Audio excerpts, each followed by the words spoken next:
Praise the lord. యేసునామమే జయము. మన రక్షకుడు మన విమోచకుడైన యేసుక్రీస్తు పరిశుద్ధమైన నామంలో అందరికీ వందనాలు. చిన్న ప్రార్థన ద్వారా రాత్రికాల వాక్య భాగం ధ్యానించుకుందాము.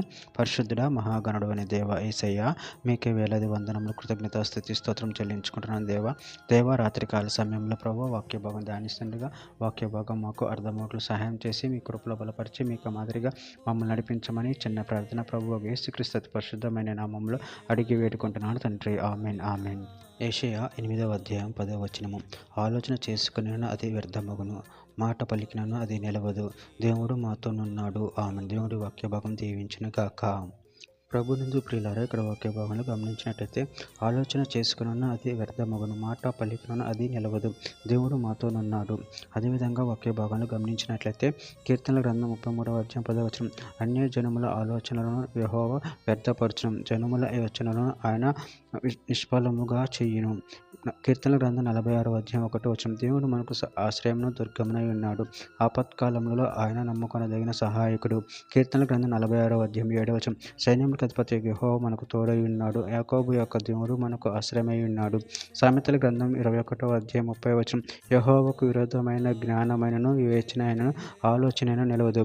యెషయా గ్రంథం 41వ అధ్యాయం 10వ వచనం. నువ్వు నా దాసుడు అని నేను నిన్ను ఉపేక్షింపక ఏర్పరచుకొంటిననియు నేను నీతో చెప్పి ఉన్నాను, నీకు తోడై ఉన్నాను, భయపడకుము, నేను నీ దేవుడినై ఉన్నాను, దిగులు పడకుము, నేను నిన్ను బలపడుతు, నీకు సహాయం చేయువాడు నేనే, నీతి అయిన నా దక్షిణ హస్తంతో నిన్ను ఆదుకొందును.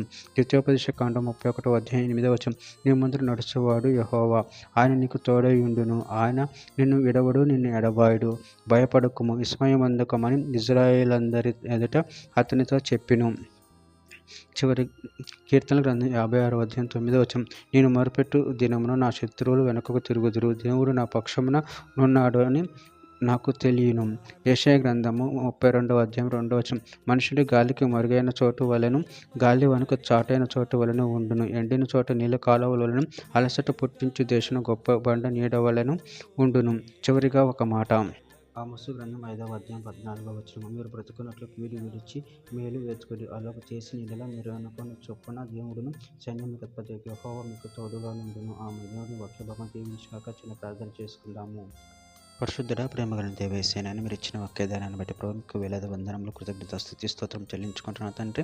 మీరే మాకు సర్వాధికారి అయిన దేవుడే ఉన్నారు తండ్రి. నాయన మీరు మాకు తోడుగా ఉన్నారు ప్రభు. అందుని బట్టి ప్రభు మీకు వేలాది వందనములు కృతజ్ఞత స్తుతి స్తోత్రం చెల్లించుకుంటూ మీ ప్రేమ కృప మమ్మల్ని బలపరిచి స్థిరపరిచి మీకు మాదిరిగా మమ్మల్ని నడిపించి మీ చిత్తాన్ని మా జీవితంలో జరిగించమని చిన్న ప్రార్థన చేసిన అడిగి పెట్టుకుంటున్నారు తండ్రి. Amen amen.